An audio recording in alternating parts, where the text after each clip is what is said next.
القول على الكافرين أولم يروا أنا خلقنا لهم مما عملت أيدينا أنعاما فهم لها مالكون. Ustadz Samsu bisa dimulai.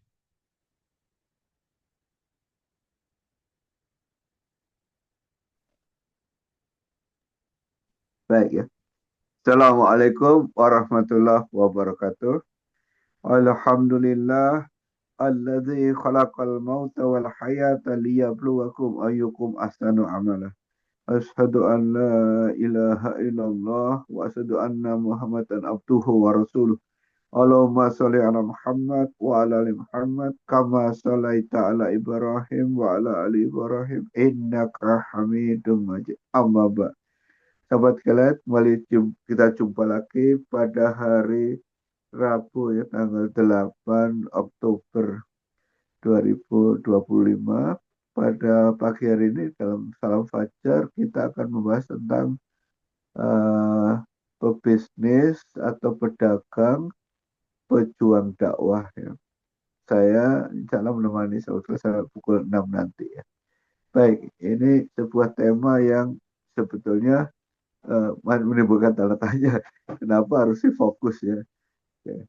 Karena begini, pebisnis atau pedagang pada umumnya itu seringkali kurang menyadari bahwa mereka sebetulnya termasuk juru dakwah yang luar biasa kalau mereka menjalankan atau mempraktekkan prinsip-prinsip dasar Islam dalam berdagang dan berbisnis. Nah ini titik ini. Tidak dalam arti kata harus berbicara di mimbar sebagaimana khotib atau mubalik atau dai pada umumnya, karena kita tahu dakwah itu jelas ada dua jenis kan, dua klaster ya. Tidak selalu dakwah itu atau mengajak ke jalan Islam, mengajak pada kebenaran, pada al-haq itu tidak selalu dengan kata-kata ya, bil qauli ya. Walaupun memang betul ada yang pertama dakwah bilisanil maqal ya, dakwah dengan perantaraan perkataan ya, bilisanil maqal sering disingkat dakwah bil qauli ya, bilisanil maqal. Ada jenis kedua dakwah bilisanil hal ya, atau lebih singkat lagi dakwah bil hal ya, maksudnya dakwahnya dengan perbuatan atau keadaan. Sekalipun ya lebih hebat lagi kalau ada pebisnis yang sekaligus memang baik bisa juga melakukan dakwah bilisanil maqal atau bil qauli ya. Contohnya kan Ustadz Syafi'i Antonio itu, beliau pebisnis cendekiawan, pebisnis ulung ya, Profesor Kiai Haji Muhammad Syafi'i Antonio. Tapi sekaligus berdakwah melalui lisan, dakwah bil qauli itu luar biasa, artinya kata-kata yang santun, eh, menyusun argumen dengan baik dan menguasai betul substansi perekonomian Islam, bisnis Islam. Tapi kan tidak semua ya, tidak semua pebisnis Muslim itu bisa melakukan kedua-duanya dengan baik, dengan proper gitu ya. Jadi pada umumnya ya tidak selalu, ya. Tapi yang titik beratnya justru dengan perbuatan, bukan dengan kata-kata ya. Dan ini penting, ada dua jenis hadis yang harus kita pahami konteksnya ya. Pada satu sisi ada hadis yang memuji ya pedagang atau pebisnis ya, wira swasta, wira swastawan yang jujur gitu ya. Jadi Rasulullah tegas menyatakan dalam salah sebuah hadis saya di Kutubus Sita, pebisnis yang jujur atau pedagang yang jujur itu masuk surga dengan para nabi dan para rasul gitu. Maksudnya tentu ya urusannya walaupun dia konglomerat, tapi karena kejujuran dalam berbisnis itu masuk surga duluan ya, bersama para nabi para rasul. Tapi pada saat yang sama ada hadis sahih yang lain yang menyatakan tempat terburuk di permukaan bumi ini adalah masjid ya. Hadis ini juga sahih ya. Itu dalam satu kesatuan. Oh, maaf, maaf salah, straight of the tongue ya, salah. maksudnya tempat terburuk itu pasar, tapi maksud saya satu kesatuan tempat terbaik masjid. Jadi itu kesatuan apa kesatuan tema lah, kesatuan temanya. Ya tadi slip of the tongue. Tempat terbaik itu masjid, tempat terburuk itu pasar. Tentu ini ada konteksnya dan sebabnya ya. Tempat terbaik masjid itu tentu seumumnya, masjid itu rumah Allah ya. Tetapi ada masjid yang dibangun kaum munafik di zaman Rasulullah, namanya Masjid Dirar. Itu malah tentu itu pengecualian ya. Seumumnya masjid itu ikhlas, maksudnya dibangun ikhlas lillahi ta'ala gitu. Entah dari wakifnya atau masyarakat setempat udunan atau iuran ya. Jadi tempat terbaik itu masjid itu seumumnya ya. Kalau masjid yang dibangun kaum munafik itu pengecualian. Begitu juga pasar ya. Kalau tempat terburuk pasar itu dalam arti kata tidak semua pasar otomatis, tapi pasar yang pedagang di dalamnya banyak berbuat curang. Nah ini tentu sangat banyak ya. Tidak saja pasar fisik ya, tapi pasar online atau pasar katakanlah bisnis online atau pasar internet atau pasar ruang maya itu juga sama, betapa banyak yang pesan online itu setelah barangnya datang merasa tertipu itu padahal sudah ditransfer uangnya, artinya bukan COD ya. Kalau COD bisa barangnya datang tidak sesuai harapan, tidak sampai di foto seketika bisa ditolak ya karena dibayar di tempat ya. Tapi kalau yang model dengan akad salam, kita pesan sudah ditransfer duluan, jadi dibayar hari ini. Bendanya akan datang dari Jakarta atau dikirim dari mana tempat kedua itu besoknya atau lusa itu boleh. Tapi harus jujur, tidak ada penipuan. Persis seperti di foto, kualitasnya sama, segala macam lah. Baik kuantitas maupun kualitas. Kuantitas itu jumlahnya baru kita pesan 3 ya harus datang 3 buah gitu. Terus sama persis kualitasnya nah itu baru. Tapi kalau kita kecewa sebagai pembeli online itu kecewa, sebetulnya itu otomatis keberkahan hilang. Jadi di hadis sahih itu jual beli bahkan perserikatan dagang juga. Kalau pada para pihak itu jujur, Allah akan jadi pihak ketiga, maksudnya memberikan keberkahan. Tapi kalau salah satu berkhianat, maka Allah akan meninggalkan. Maksudnya tidak ada berkah sama sekali. Mungkin tetap menghasilkan profit untuk pedagangnya. Yang kecewa pembelinya begitu. Tapi tetap tidak berkah. Tidak berkah itu hanya ya, rugi dunia akhirat sebetulnya.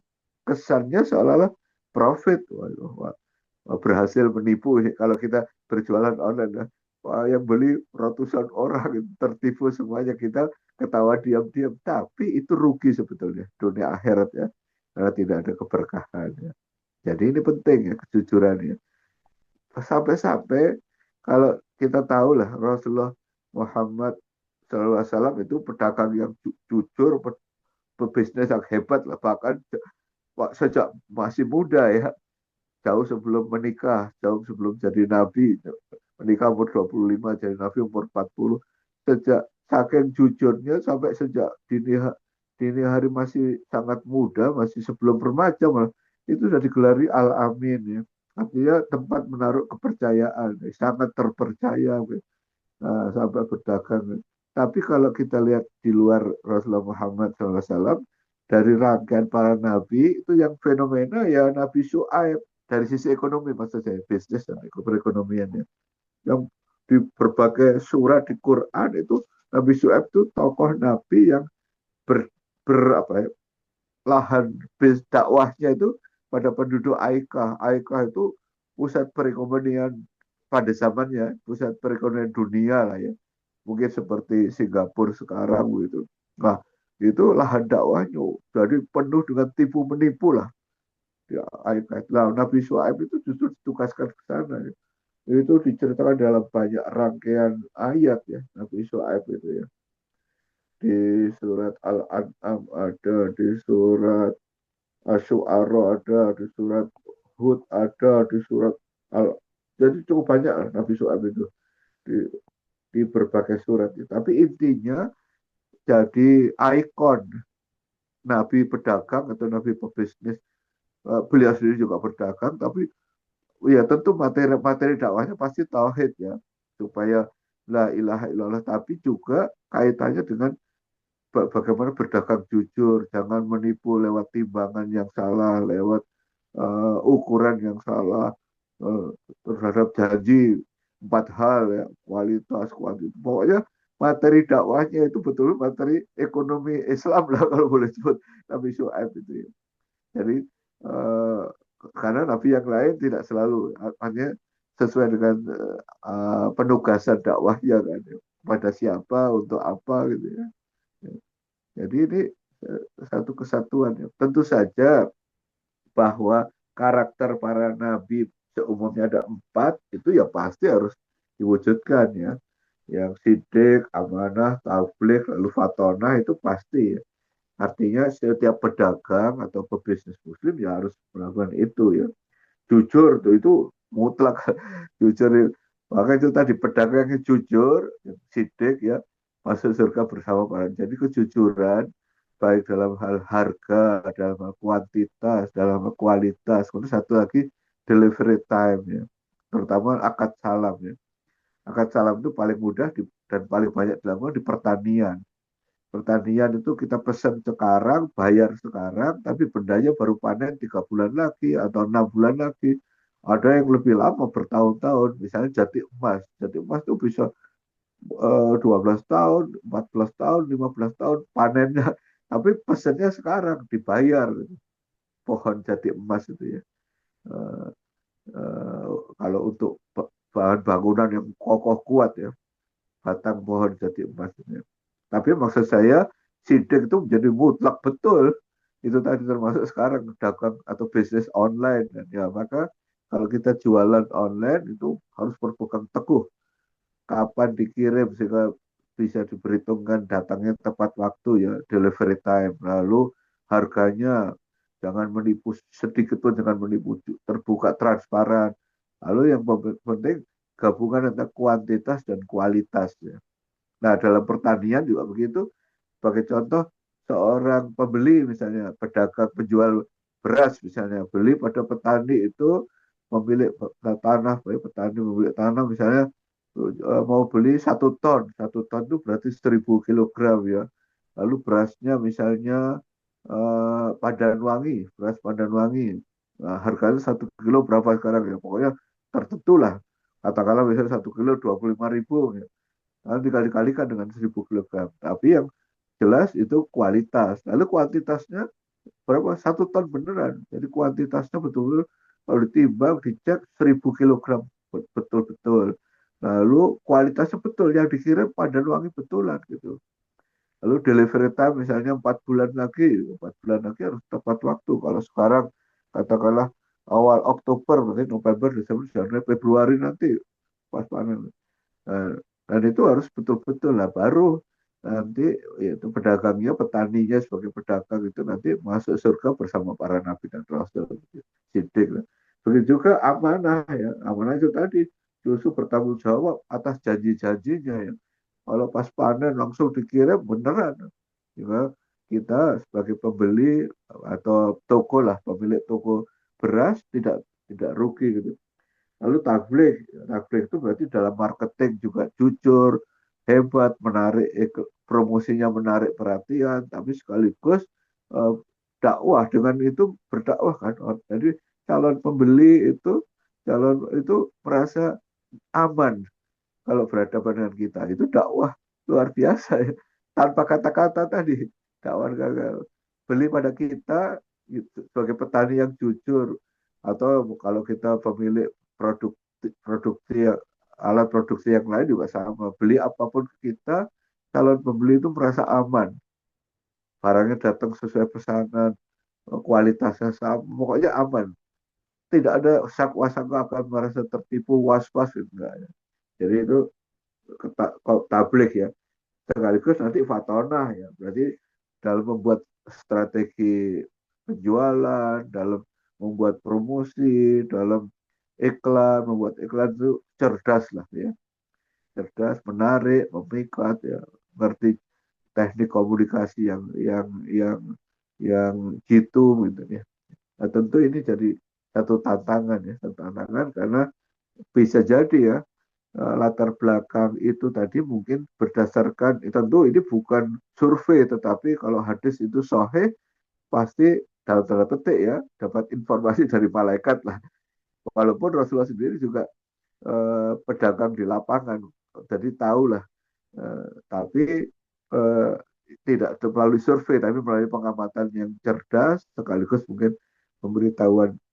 Kalau Rasulullah mengatakan sesuatu itu pasti wahyu, walaupun bukan Al-Quran. Baik itu hadis apa eh, Nabawi maupun hadis Qudsi ya. Itu pasti benar maksudnya.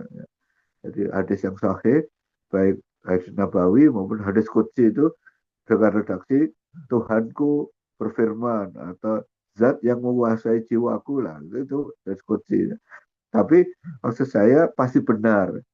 Oleh karena itu kalau Rasul mengatakan tempat terburuk itu pasar itu kalau disurvei beneran mungkin di seluruh dunia bisa jadi lebih dari separuh. Artinya ya, ya yang pedagang yang tidak jujur dan itu mungkin sebuah fakta ya. Kecurangan dalam dagang itu di praktis di seluruh dunia ya. Sehingga sampai ada perlu badan pengawas ya, entah badan pengawas pasar atau badan pengawas persaingan usaha ya, ya karena kecenderungan untuk melakukan monopoli atau oligopoli atau kartel ya, dalam bisnis apapun ya. Kita, kalau di Indonesia itu tadi badan pengawas persaingan usaha ya. Karena saking banyak ya yang melakukan monopoli atau kartel atau yang tipu menipu dalam kontrak bisnis maupun dalam uh, penawaran ya, dalam penawaran sebuah proyek-proyek itu jadi sering ada kong kali kong gitu ya. Baik, jadi maksud saya bahwa itu sebuah keniscayaan itu sehingga tidak untuk mengeneralisir ya, atau membuat generalisasi semua yang di pasar pasti pasti enggak, tapi karena banyaknya ya. Ya dan kalau statistik mungkin bisa kalau kita lakukan juga intinya banyak ya. Termasuk sumpah palsu ya, itu sampai hadisnya banyak ya. Hadisnya sumpah palsu itu banyak dilakukan, memang pedagang memang yang banyak melakukannya. Jadi itu dikritik keras, memang tidak boleh. Makin banyak bersumpah makin gawat ya. Jadi intinya itu dalam hadis ini jauhilah banyak sumpah dalam jual beli. Sesungguhnya hal itu betul bisa membuat perdagangan laris ya, bisnis. Akan tetapi menghapuskan berkah. Jadi kata Rasulullah banyak sumpah pada ibu-ibu kita, demi Allah Bu, ini kualitas nomor satu ini. Saya jujur harganya beli di Lembang sekian. Banyak walaupun benar ternyata itu percuma. Kita dapat banyak profit atau laba tapi keberkahannya hilang ya.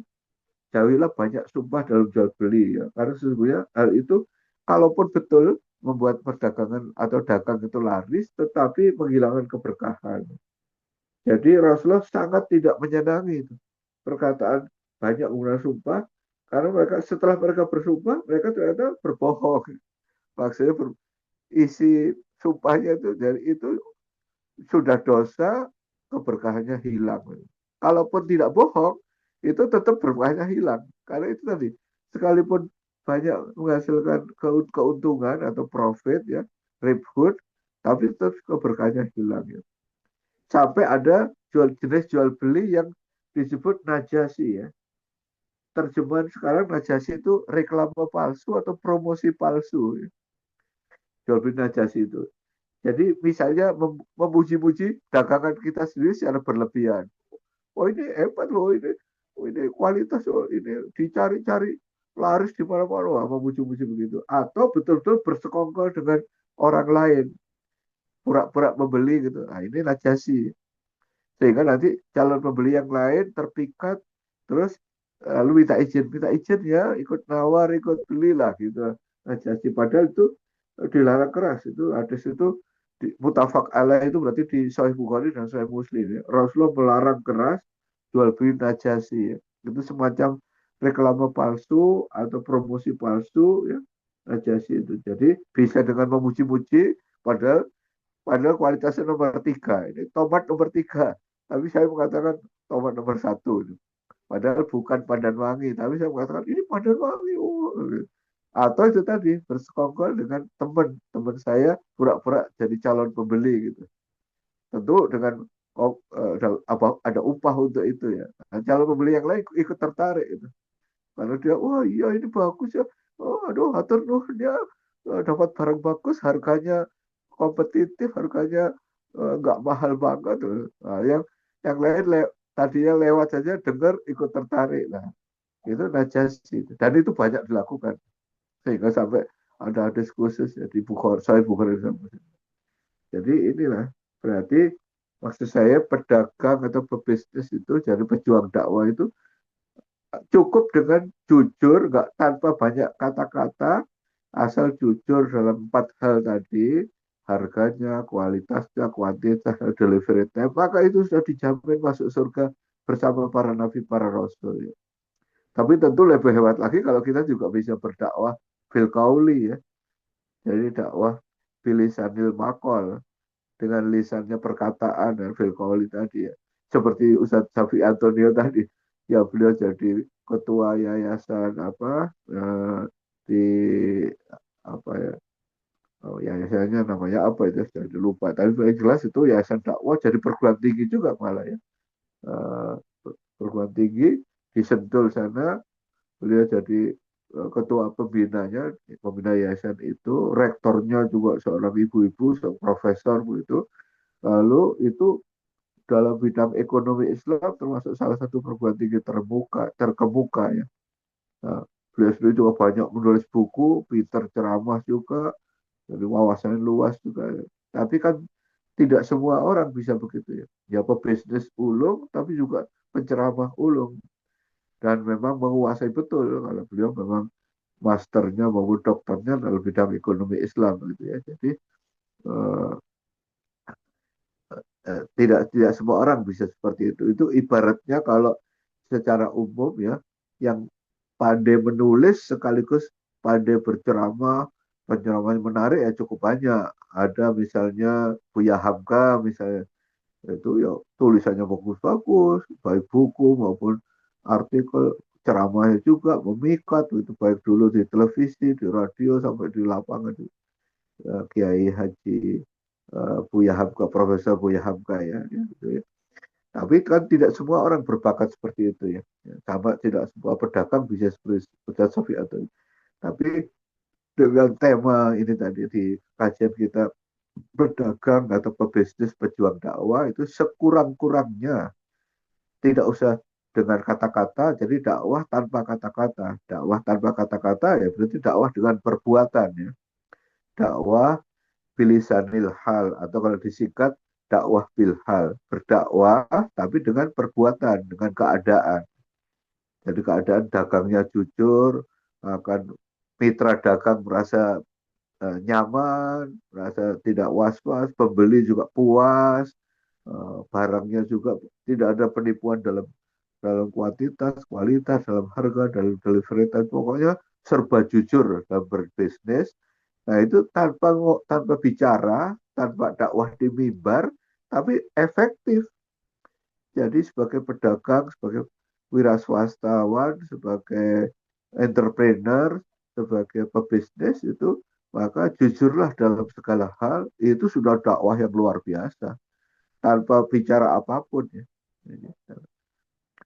Itu dalam bisnis apapun, bisnis catering ya, kuliner, bisnis pakaian, bisnis retail, bisnis apa saja, pertanian, elektronik, apa mobil itu apa, otomotif ya, pokoknya semua bisnis apapun ya, itu jujur dalam bidangnya masing-masing, insya Allah jadi pedagang hebat dan insya Allah dijamin masuk surga, bukan saja masuk surga tapi masuk surga duluan, lebih dahulu itu karena bersama para nabi dan para rasul gitu. Itu hadisnya sahih ya. Jadi jadi kita berdagang dalam bidang apapun ya, berbisnis dalam bidang apapun, tidak saja bisnis dalam hal barang ya atau uh, ya barang ya komoditas, tapi bisnis jasa pun juga sama ya. Kan bisnis itu atau dagang itu tidak selalu barang ya, komoditas atau komoditas. Bisnis jasa itu ya dokter misalnya, guru, kan jasa, jasa pendidikan, jasa kesehatan, itu sama harus jujur. Jujur itu maksudnya ya betul-betul tidak melakukan pelecehan, lalu tidak menyembunyikan ilmu kalau guru atau dosen. Karena kitman atau menyembunyikan itu jadi harus transparan. Ilmunya disampaikan dengan jujur semuanya ya. Dosen atau itu bisnis dalam artian menjual dalam tanda petik ilmu ya. Di samping mendidikkan karakter atau akhlak ya guru atau dosen. Tapi yang mungkin kalau harus wanti-wanti ya dokter lah. Dokter itu kan jasa kesehatan. Tapi karena sering di ruang privat itu bisa tergoda pelecehan atau pelecehan seksual itu makin banyak ya dokter melakukan pelecehan seksual. Nah itu karena di ruang privat ya. Tidak saja dokter kandungan, dokter apa saja sebetulnya karena dengan pasien berduaan di sebuah ruang yang seringkali tertutup. Nah ini godaan ya. Beda jenis kelamin, pasiennya cantik sekali. Nah jadi kalau jujur itu ya tidak tergoda melakukan pelecehan apapun, menghormati kehormatan pasien ya. Kan ya tentu tidak boleh digeneralisasi ya, tapi makin lama makin banyak ya. Dokter yang tertangkap basah, diadili, terbukti ya dengan kesaksian, dengan apalagi ada dengan kesaksian yang meyakinkan, hakim menjatuhkan vonis, inkrah gitu positif beneran gitu, terus dijatuhi karena melakukan pelecehan seksual pada pasien gitu ya. Jadi ini tidak saja dokter kandungan, dokter spesialis apapun ya, atau dokter umum juga bisa. Karena selalu praktek itu di ruang tertutup ya, karena kerahasiaan pasien harus dijaga ya. Betul, dokter yang jujur merahasiakan pasien ini A itu penyakitnya apa, B penyakitnya apa, tapi lebih jauh lagi tidak tergoda melakukan pelecehan ya, atau perkosaan. Nah, ini. Jadi ini itu bagian dari. Jadi kalau dokter yang jujur, lalu menjaga kehormatan pasien, masuk surga bersama para nabi dan para rasul gitu ya. Tapi kalau dokter itu tergoda karena pasiennya cantik, tergoda melakukan usaha untuk menggoda dengan kata-kata maupun tindakan lalu melakukan pelecehan, ya itu masuk neraka duluan dokter yang begitu. Masuk neraka duluan. Jadi mafhumu khalafahnya begitu. Kalau yang jujur, menghormati kehormatan pasien, jujur dalam etika kedokteran, maka dia masuk surga bersama para nabi, para rasul, dokter yang jujur, yang istiqomah. Baik ya, cara saya itu ya, sahabat kiranya. Jadi intinya seperti itu, dan itu dalilnya kuat semua di hadis sahih maupun tentang Nabi Syuaib tadi di ayat Al-Quran langsung ya. Profil Nabi pedagang ulung, dakwahnya ekonomi, dakwahnya bisnis Islam itu Nabi Syuaib itu pada bangsa Aika atau warga penduduk Aika itu ada di Quran ya, dalilnya berarti mutawatir ya. Jadi kalau kita bisa mengikuti sebagai pebisnis, mengikuti jejak tidak saja pebisnis komoditas, pebisnis jasa juga. Yang paling gampang kan pebisnis jasa itu tidak saja ya dokter, ya guru, dosen, tapi juga makelar misalnya. Makelar itu kan atau apa simsar atau samsara, saya tidak tidak melakukan jual beli, tapi saya sebagai makelar menghubungkan pedagang dengan pembeli, penjual dengan pembeli, bisa tanah, bisa rumah, bisa. Kalau saya jujur, saya dapat honor dari dua-duanya, sekian persen dari pembeli, sekian persen dari penjual. Tapi jujur, jadi penjual puas, pembeli juga puas. Makelar apapun ya, makelar tanah, makelar properti, makelar mobil, makelar ya. Baik ya, jadi dengan begitu eh, apa ya, bisnis itu justru harus diwarnai ke tauhid ya, keyakinan Islam, keimanan ya. Jadi pebisnis itu harus imannya teguh, pedagang itu, supaya nanti masuk surga bersama para nabi dan rasul. Kalau gampang tergoda, lalu menipu mitra bisnis, ya kalau begitu jangan diteruskan ya. Kalau kita cenderung banyak melakukan penipuan pada mitra bisnis, kalau sebagai pedagang atau penjual banyak menipu pembeli, ya bertobat saja, jangan diteruskan kayak tadi. Baik, sahabat Glenn ya. Eh, saya rasa itu ya. Ini masih ada 8 menit atau 9 menit lagi. Kalau saya lihat di ruang chat ada, oh belum ada. Ya, baik ya. Oke ya. Oke ya, kita teruskan ya. Jadi uh, ya belum ada ya. Baik ya. Jadi itu intinya bukan memaksa dalam tanda petik ya pedagang untuk bisa ceramah, bisa khotbah Jumat. Kalau bisa ya luar biasa hebat. Tapi kalau tidak minimal dalam cara, dalam kiat-kiat kita berdagang dan berbisnis itu jujur, transparan, jujur, tidak melakukan rekayasa apapun termasuk kayak Najasi tadi ya. Bahkan tidak juga melakukan istilahnya apa asimetri information ya. Ini kalau dulu beun talakir rukban ya.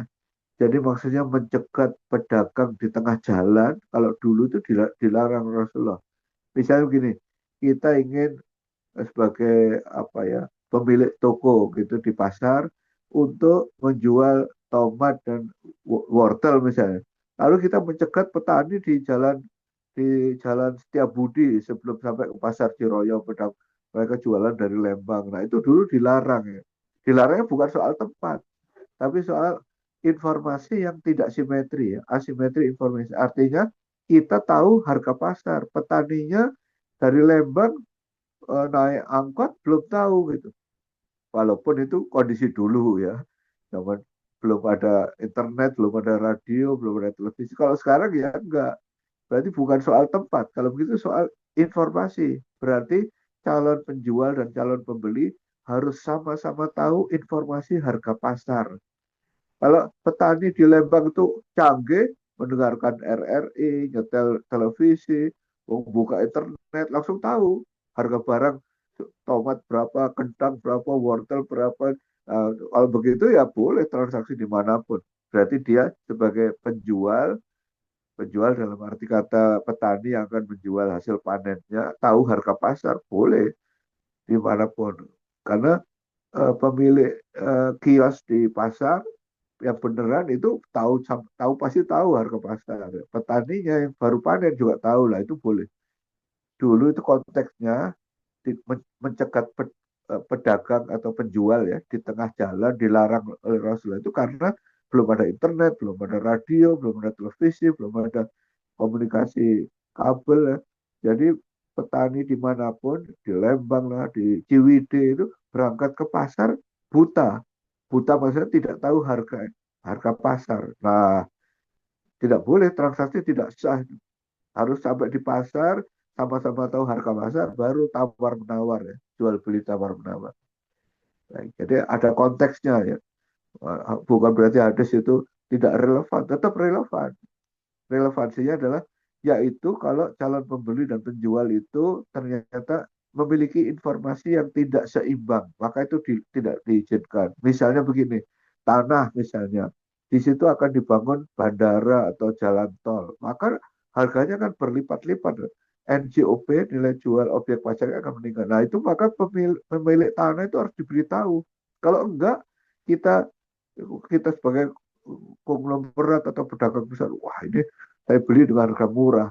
Karena petani, pemilik tanah nggak tahu bahwa itu akan jadi jalan tol, akan naik di dekat jalan tol, naik, nilainya berlipat-lipat NJOP-nya. Nah itu tidak sah berarti itu asimetri information. Jadi penjual tanah, pemilik tanah dirugikan. Kita yang mau beli diuntungkan. Itu tidak berkah, dosa dunia akhirat begitu ya. Jadi kalau kita jujur harus diberitahu, Bapak ini sebentar lagi dekat sini akan ada rencana jadi jalan tol sudah disetujui oleh sudah disetujui lah, sudah ditenderkan. Jadi nanti 2 tahun 3 tahun lagi harga tanah akan berlipat. Nah sekarang mau saya bilang jujur diberitahu pemilik tanahnya. Nah baru itu berkah kalau begitu ya. Baik ya, jadi saya rasa itu ini cuma kurang 4 menit atau kalau masih ada, mangga, kalau enggak ya. Nah, tapi intinya adalah dalam segala macam apapun jualan kita atau bisnis kita, komoditas apapun, tentu komoditas apapun itu maksudnya yang halal ya. Kalau makanan halal atau thayyiban ya. Kalau saya mengatakan komoditas apapun, jangan katakan, oh berarti boleh dong jualan barang haram. Enggak. Kalau komoditasnya haram ya enggak boleh ya. Karena nanti jasa juga begitu. Yang dimaksud jualan jasa apapun itu apapun yang halal. Kalau jasanya jasa mohon maaf ya, misalnya cantet atau sihir atau penglaris melalui jual kerjasama dengan jin, nah itu haram. Kan sekarang banyak ya jualan kuliner gitu, tapi dengan kerjasama dengan iblis atau dengan jin, dengan penglaris atau kalau orang nyebutnya susuk ya, susuk tertentu, nah itu haram. Berarti tidak jujur. Jadi nanti hanya kerjasama dengan jin kafir tertentu, dengan susuk tertentu, dengan penglaris tertentu. Wah, dagangan restoran kita laku keras, tapi itu tidak jujur, tidak berkah ya. Kalau jujur itu memang betul-betul chefnya tidak ada kerjasama dengan jin apapun. Pembeli makanan kuliner itu puas. Wah ini enak ini. Sudah halal, toyib, harganya eh, malah ada sampai asal benar ya reklamnya itu apa restoran ya.